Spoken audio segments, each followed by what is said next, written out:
আমেরিকার তেল সংশোধনাগারে ভয়াবহ বিস্ফোরণ। ষড়যন্ত্রের নেপথ্যে কি ইরান? আমেরিকার আকাশে তখন নিকষ কালো ধোঁয়ার রাজত্ব, কানে তালা লাগানো এক বিকট শব্দ, আর তারপরেই কেঁপে উঠল গোটা শহর।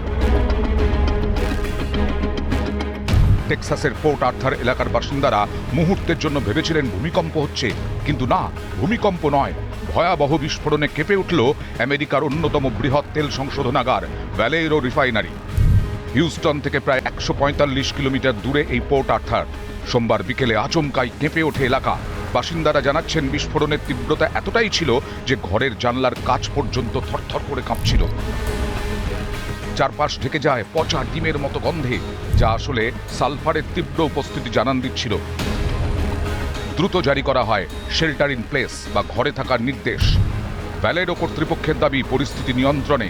সংস্থার তরফে এক বিবৃতিতে জানানো হয়েছে, শোধনাগারের একটি ইউনিটে আগুন লেগেছিল, তবে আমাদের সমস্ত কর্মী নিরাপদে আছেন। উল্লেখ্য, এই প্ল্যান্টটি প্রতিদিন প্রায় 4,35,000 ব্যারেল অপরিশোধিত তেল থেকে গ্যাসোলিন এবং ডিজেল তৈরি করে। ফলে এই দুর্ঘটনা আমেরিকার জ্বালানি বাজারে বড় সড় ধাক্কা দিতে পারে বলে মনে করছেন বিশেষজ্ঞরা। তবে এই আগুনের উত্তাপ কেবল টেক্সাসের মাটিতেই সীমাবদ্ধ থাকেনি। বিস্ফোরণের খবর ছড়িয়ে পড়তে উত্তাল হয়ে ওঠে সোশ্যাল মিডিয়া। দাবা নলের মতো ছড়িয়ে পড়ে একের পর এক ষড়যন্ত্রের তত্ত্ব। নেটিজেনদের একাংশের অভিযোগ, এই নাশকতার পেছনে হাত থাকতে পারে ইরানের ইসলামিক রেভলিউশনারি গার্ড কোর বা IRGCর।